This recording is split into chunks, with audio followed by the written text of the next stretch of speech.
Good morning. Let's continue our discussion of big, hairy, sweaty, ugly, dirty monsters.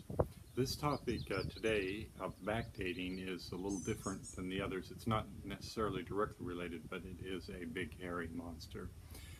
Backdating doesn't have to do with reclass processing.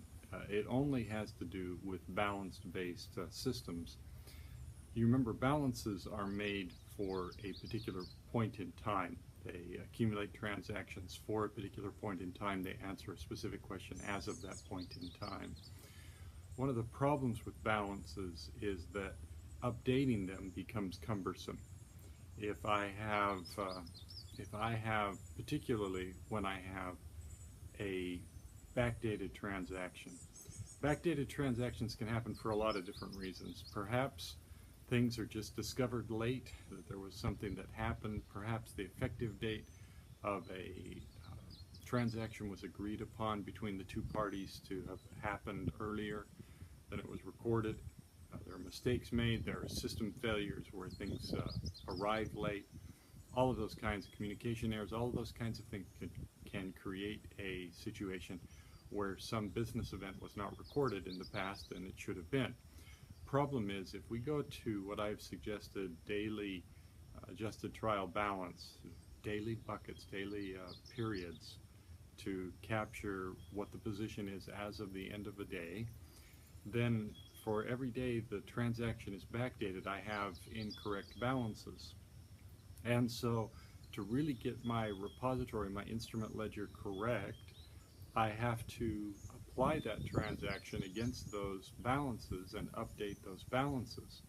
So that problem means that if I have had 30 days that have passed since the transaction should have been recorded, then I have at least 30 balances to update. That's if I have a single repository at a low enough level of detail for all my reporting. I would only have 30 balances to update. So now, within the course of the financial daily cycle, I'm not just updating one balance, I'm updating 30 balances. That becomes challenging to do.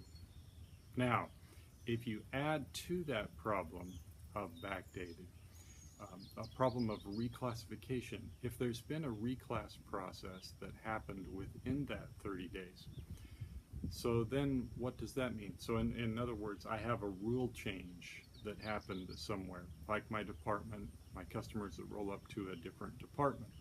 So let's say I'm at the beginning of the next month, I recognize that I should have had the transaction, should have been posted, let's say 45 days earlier, in the middle of the prior month, 15 days prior to my reclass happening, where I changed the customer posting to a different department.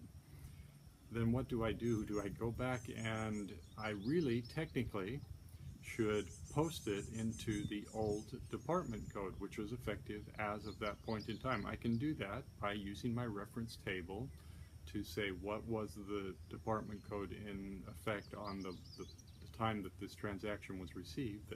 Based upon my rules, I'm going to do a posting process, or I could do it based upon a reporting process. If it's based upon the rules, though, I then have to update 15 days of balances in the old department code. I then need to detect that, oh, wait a minute, this department was reclassed to a new department, and I need to follow that reclass process forward for the next 30 days of posting into the new department for this backdated transaction.